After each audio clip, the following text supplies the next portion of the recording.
You know, I would do that, except for the old knee. Still causing me a few problems. Kris Holm joining us, mountain unicyclist, and he's doing a great presentation in town. I'll tell you all about that in a second. How are you, Kris? Good, thanks. Nice to see you again, man. Yeah, you too. Yeah. So how is the unicycling world? It seems to be getting bigger all the time. You know, it's amazing. It really is. It's growing. It's diversifying. There's young kids getting involved. People of every ability. Last year I was in Mongolia riding with 12 other unicycle riders from people in their 20s. Not many people can say that sentence. How did you learn? I mean, how many people were actually doing this when you were first getting started?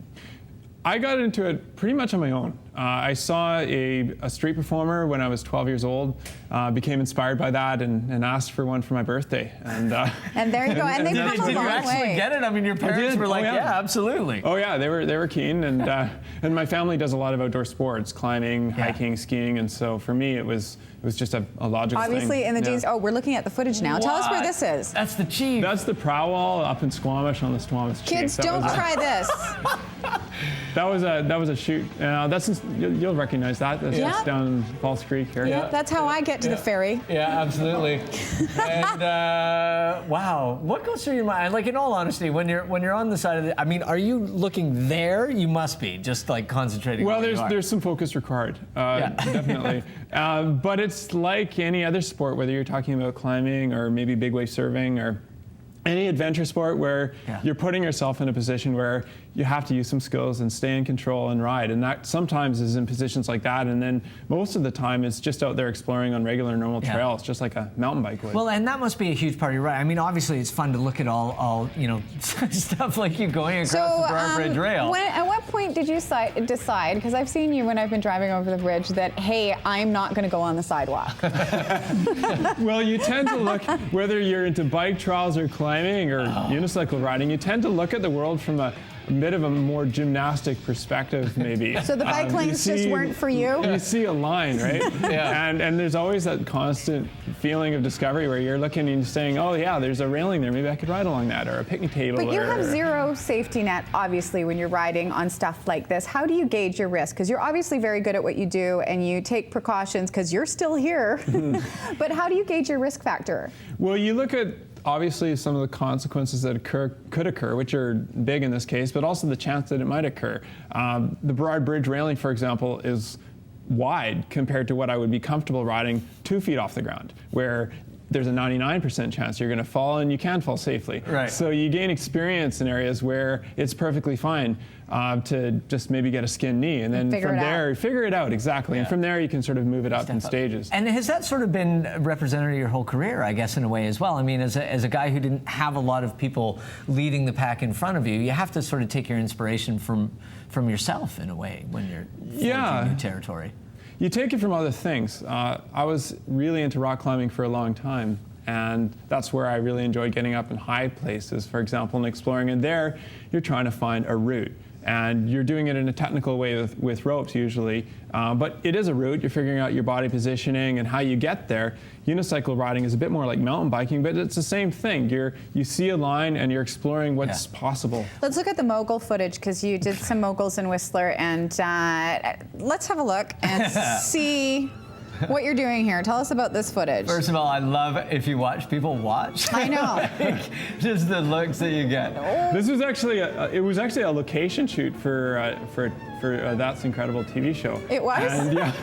And, and we just went up there, and the show never happened, and so we ended up just using the footage. Had you ever tried moguls before? No. I mean, it's just a matter of, again, saying, okay, well, this instance, we were up there because the skiing had been so bad on the Saturday from freeze thaw over the last 3 weeks that I thought, well, I'd be better off on a wheel than skiing. What kind of tire do you have on that thing that you could do that on snow? It must be different. No, actually, it was just really hard conditions. I was out there on a normal unicycle. Normal. You know, you've mentioned a few times, I mean, that this really has been, you know, your unicycle, a gateway to some very special experiences in your life as well. It has been.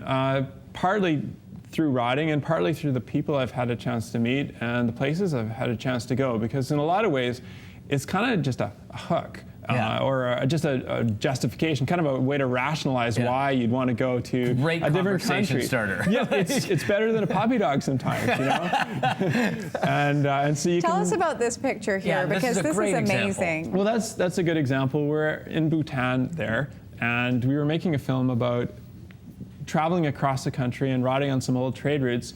And with these kids, it was great for filmmaking. They didn't care about the camera. They wanted to try the unicycle. Yeah. And so And then you get the real reaction. we got hugely real reactions, Yeah. and we got them up and trying to ride, and it was just this amazing way to interact with people that I don't think I would have had if I'd just been there by myself. Well, and it gives you that sort of gateway into, you know, a true experience there. So you get to meet the people, be part of their culture, because they want to kind of involve you in that as well. Yeah, and it's very genuine. It's a very simple thing, a unicycle. Yeah. It's not an intimidating thing at all for people to see. It usually makes people smile. So it's a great conversation. Tell us what the heck you're doing here.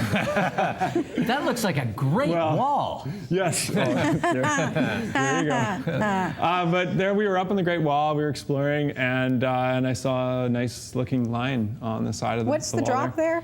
Oh, it's fairly large. I mean, you wouldn't want to fall for sure. No, I guess you wouldn't. No. One Tired Guy, Story on One Wheel is a presentation, and these photos that we're seeing are part of the presentation. They're part of this. There's a film festival going on right now called the Vancouver Mountain Film Festival. Yeah. And it has all kinds of different adventure sports, from ocean kayaking, river kayaking, climbing, mountaineering. There's a mountain bike night on Friday night, and it's got a couple of really interesting films. One called Life Cycle, which is a story of a mountain bike, taking it through mountain biking.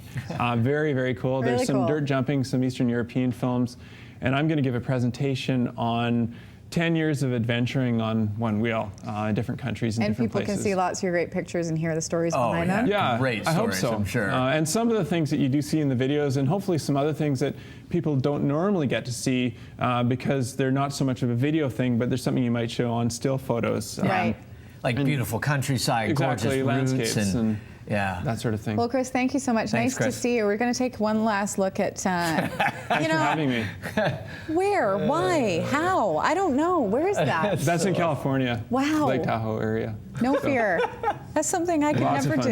do. well, it's right there, man. Yeah, you can Chance, you're go. wearing- I'll leave it. You're wearing a skirt. I'll pick it up or next a dress. It's perfect. So easy Well, to if you go. want to check out Kris's presentation, One Tired Guy, a story on one wheel, you can do so at the Vancouver International Mountain Film Festival. It's the mountain biking evening happening this Friday, February 18th at the Centennial Theatre in North Vancouver. Yeah, and of course the festival has been going on throughout the last week or so. You have a chance to see some amazing films during this as well. Thanks so again. get out Nice there to and do see it. you. All right. Chris, Nice thanks, to see man. you too. Always Thanks a very pleasure. much.